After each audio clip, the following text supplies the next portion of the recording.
Voilà, mes amis de WhatsApp, toye lisusu na tongo na lelo kopesa bino lisusu ba bonjour na ba o baza na tongo na lelo, ba bonsoir na ba o ba olanda biso les après-midi pe oyo ba mboka mususu pe na tango baza na pourquoi.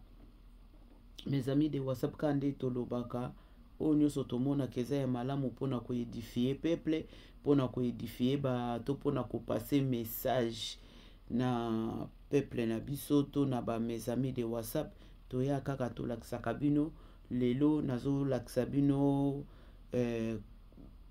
colonel ou bien général moko oyo akenda na Kanyama Kasese depuis biso nyonso tokolanda pe tokoyoka ye ndenge alobi ce sont de genre ya basoda oyo biso toza kolinga, oyo biso toza koluka, oyo biso toza na posa na bango. Yango nde nakolakisa bino bokoyeba. Après wana sikoyo toko continuer lisusu kaka ndenge tolobaka na ba question na ba réponse na biso. Merci, suivons-nous. Donc tozo koyamba nde lieutenant. La dernière fois qu'on s'est quitté ici à Kanyama Kasese, il était le général-major. Et on le retrouve ici, à KCC. Il est désormais lieutenant-général. Lieutenant-général Jean-Pierre Kasonkawi, merci, bonjour. Bonjour. Très heureuse de vous donner cette occasion de vous retrouver ici sur ce site. Moi, je vais prendre une première partie parce qu'on a voulu faire un break. Ouais. C'est vrai qu'on est venu assister à la récolte, mais on voulait en profiter pour faire une petite évaluation du service national, de ce qui est fait depuis que vous avez pris le commande de ces services rattachés à la présidence de la République. On commence dès le début. Vous êtes là, vous arrivez, vous êtes nommé en 2018, 2019. Vous arrivez ici, vous trouvez quoi? Eh ben, j'ai été nommé pour la première fois commandant du service national, je crois, si ma mémoire est bonne, le 8 juillet 2018. Et j'arrive à Kanyama Kasese pour la première fois le 28 août de la même année, en 2018, pour venir faire l'évaluation. Après avoir passé quelques jours à Minkao, parce qu'à Minkao, nous avons encore un autre site du service national. Arrivé ici, en août, qu'est-ce que je trouve au service national à Kanyama Kasese? Je ne trouve rien.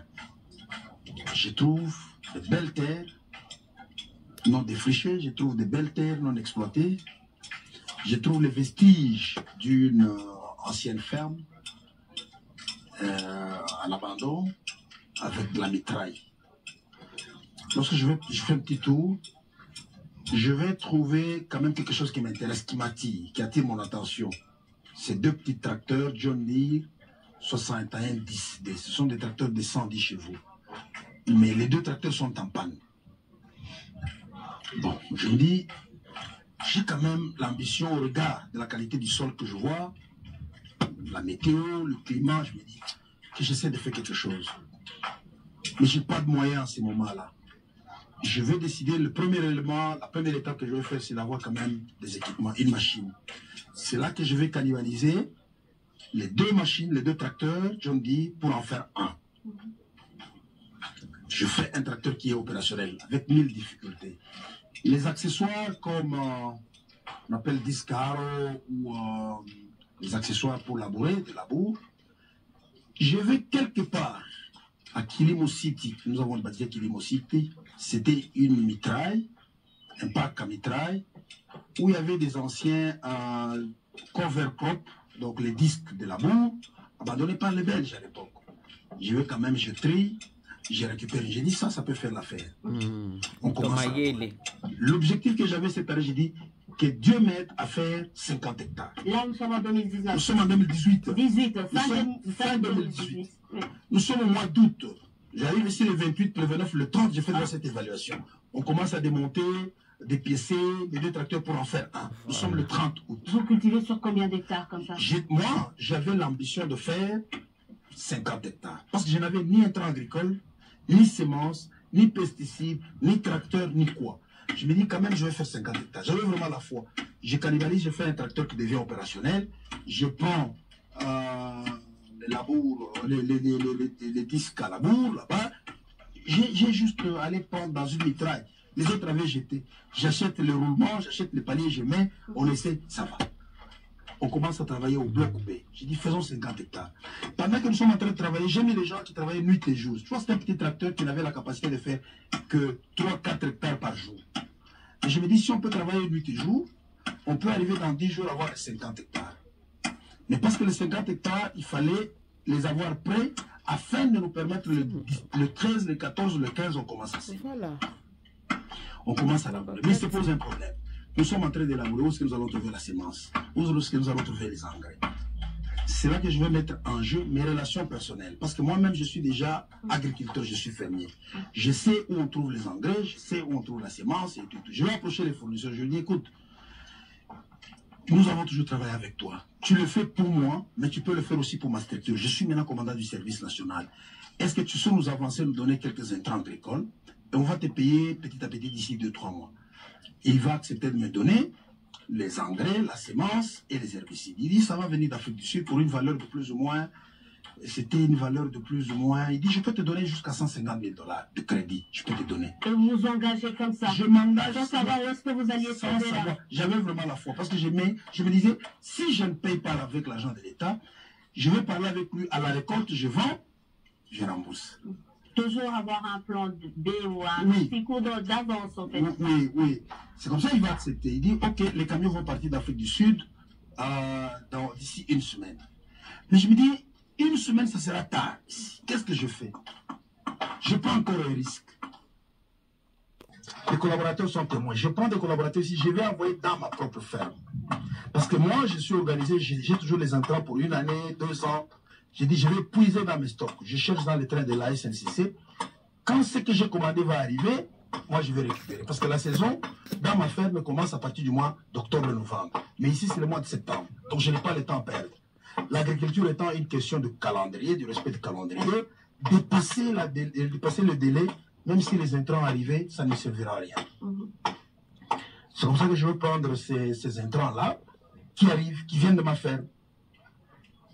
Au lieu de faire 50 hectares, vous imaginez, nous sommes arrivés à faire 200 hectares.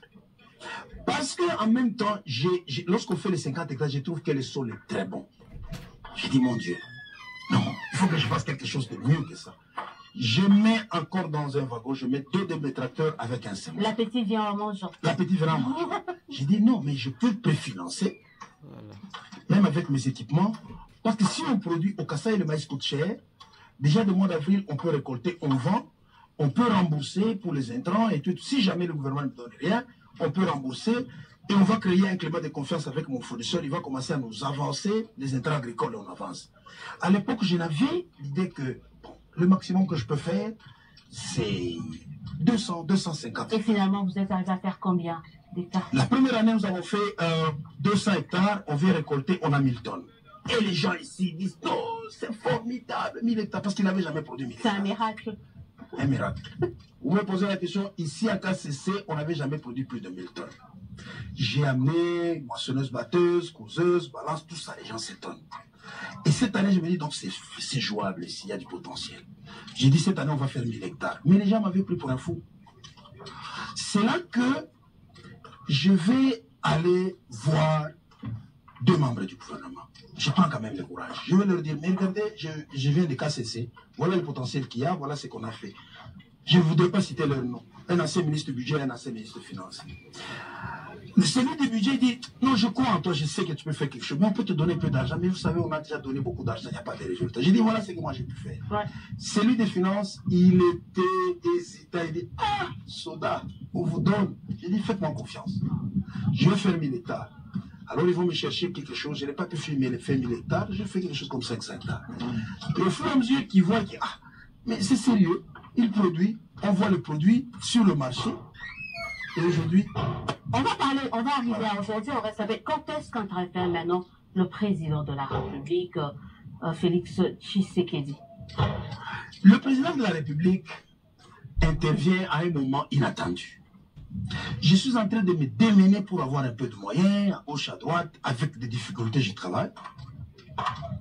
Un jour, je suis ici, en pleine récolte. Je reçois un télégramme. On demande à tous les officiers généraux de se retrouver à Kinshasa en 2000, je crois juillet 2000, parce qu'ils ont eu une réunion avec le commandant suprême.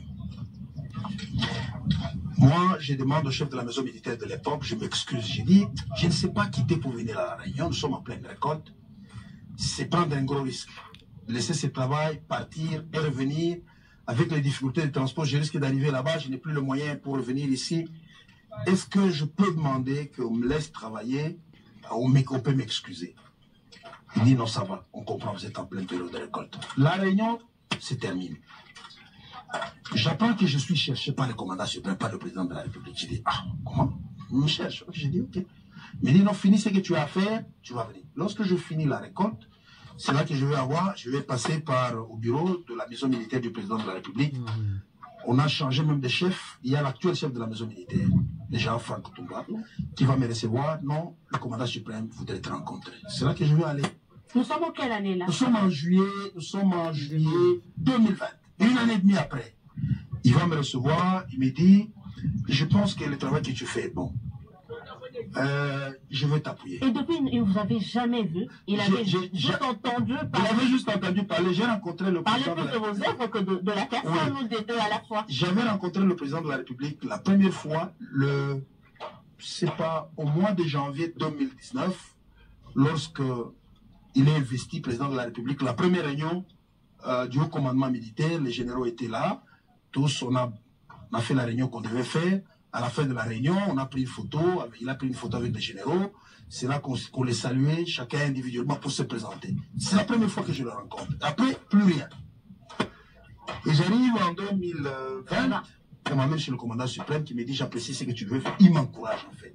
Il dit, tu fais un grand travail. Il faut aller, il faut pousser. Tu as besoin de quoi? J'ai dit, mes besoins sont énormes. Que je ne sais pas étaler ici. Je risque peut-être de vous effrayer. Parce que ce que je vois, les ambitions et tout ce que je vois là-bas, nos besoins sont énormes. C'était quoi sa réponse après? Il a dit non, vas-y, il faut préparer un document. Je vais préparer un document. Il me dit, toutefois, avec mon directeur de cabinet, je vais voir à l'époque les directeurs de cabinet et Béram Colombier. Je vais voir. Et puis on va lui dire non, vous l'appuyez. Je vais commencer maintenant à voir le moyen, de manière. Les moyens en termes de quoi? D'engins, de frais, des fonctionnements? Non, là c'est d'abord des frais de fonctionnement. On commence quand même à m'allouer des frais de fonctionnement. Je vois que même la rémunération commence quand même à apporter une oreille attentive. Un directeur au service national touchait 90 000 francs congolais. Et le commandant du service national, il avait quelque chose comme 300 000 francs et tout. Et lorsque je fais le premier plaidoyer, il dit non, il faut qu'on fasse quelque chose. Les directeurs passent de 90 000 francs à 330 000 francs. Donc il y a une révalorisation. Révalorisation. On n'avait pas de tenue. Lorsqu'on fait une demande, on dit non, on nous appuie, nous avons la tenue, nous avons les audios, nous avons ceci, nous avons... Ah. Les 2 mois-là ont été déterminants. Je vois qu'il y a vraiment une grande volonté de ce côté-là. C'est là que je vais proposer, je vais aller avec un projet. J'ai dit, nous avons l'ambition d'agrandir les champs, mais nous aurons un problème avec la main-d'œuvre. Pourquoi ne pas prendre les jeunes Koulouna, ceux qui font des problèmes ici, on va les reconvertir, ils vont être une bonne main-d'œuvre. Parce qu'à la fois, à Kinshasa, il y avait ce problème qui était décrié, qu'il y a des Koulouna, on n'arrive pas à trouver de solution. J'ai dit, bon, on peut proposer. Je propose, le commandant suprême est d'accord. Le 4 novembre, nous commençons à prendre le premier groupe, on les amène ici. Il faut dire qu'au début de cette initiative, lancée par Laurent Désiré Kabila, il n'y avait pas cet angle-là de la formation liée à la formation et à l'encadrement des jeunes, c'est-à-dire on le découvre avec votre arrivée. Et pourtant c'est prévu. C'est prévu dans le texte qui porte création, organisation et fonctionnement du service national, il est prévu la formation des jeunes. Pour une réinsertion, pour le valoriser. C'est prévu. Donc tout ce que vous faites entre dans le cadre de vos prérogatives. Dans les prérogatives, je ne sors pas en dehors des prérogatives. C'est prévu, même la professionnalisation, l'agriculture, l'élevage, la construction de routes, la construction de ponts, tout y est. Dans le texte qui porte création, organisation et fonctionnement du service national. C'est parce que pendant une longue période, tout cela n'a pas été mis en œuvre, que les gens ne savaient pas. Ça n'a pas été tellement vulgarisé pour que les gens comprennent que ce sont quelques-unes des missions qui sont dévolues au service national. On vient de découvrir un peu l'historique du service national, de ce centre pilote Laurent Désiré Kabila, ici à Kanyama-Kasese. Aujourd'hui, aujourd'hui, où est-ce que vous en êtes? En termes, on commence par le shop, qui est un peu votre créneau. Vous en êtes où aujourd'hui avec la production agricole? Où est-ce que vous en êtes? Super, parce que vous parlez que de Kanyamaka CC, mais moi je vous dirais qu'en dehors de Kanyamaka CC, le centre où nous sommes, le centre pilote Laurent Désiré Kabila, nous avons des centres, plusieurs centres. Dans le Katanga, à Bongo Bongo, c'est à 80 km de Lubumbashi, nous avons des champs. En Kando, nous avons des champs. À Lovo, nous avons des champs. En Konko, dans les Kassai, nous avons des champs. À Katombi, nous avons des champs. Parce que vous parlez de Kanyamaka, où est-ce que nous en sommes? Parti de 200 hectares, nous avons parti avec l'idée de faire 50 hectares, nous sommes arrivés à 200 hectares. Nous sommes aujourd'hui à 5000 hectares. Wow. La campagne agricole 2024-2025, nous avons emballé 5000 hectares. Et nous sommes en train de les récolter, comme vous pouvez le voir. Nous sommes en pleine récolte. En termes de formation, vous avez combien de jeunes que vous Nous avons 5000 jeunes qui sont en formation. Vous les voyez, ils sont en train de travailler ici. Ils sont aussi dans des domaines plus variés. Ici, ils sont en train de faire la construction. Vous allez trouver ceux qui font la menuiserie, qui font l'agriculture, qui font la mécanique. On a 5000 jeunes en formation actuellement à Kanyamaka. Au début j'allais pas dire de cette formation, au début de cette opération, vous preniez les jeunes, surtout à Kinshasa. On se rend compte qu'aujourd'hui, il n'y a plus que les jeunes de Kinshasa qui sont ici. Pourquoi vous tenez à voir les jeunes de toute la République? Oui, au début, on avait commencé avec les jeunes de Kinshasa. Étant la capitale, il y avait beaucoup plus de risques. Nous pensions qu'il fallait quand même désamorcer la bombe. Ce n'était pas facile, ma chère. Vous voyez, la mission d'encadrer des jeunes, mais quel type de jeunes? Les jeunes délinquants. Vous connaissez le phénomène Koulouna. Ils étaient violents. Ils ne répondaient à aucune règle, à aucune loi. Ce n'était pas facile. Et très peu de jeunes nous donnaient la chance de réussir. Rien qu'à les former. Pas passer à l'étape suivante de le réinsérer. Les gens doutaient, ils vont le prendre, ils vont les tuer, ils vont les abandonner et tout. Moi, aujourd'hui, vous pouvez voir, on n'a pas seulement formé, on les a réinsérés. Ils sont devenus membres du service national. Ils ont une rémunération. Et parmi eux, vous voyez, il y a maintenant des commandants. Vous avez des commandants.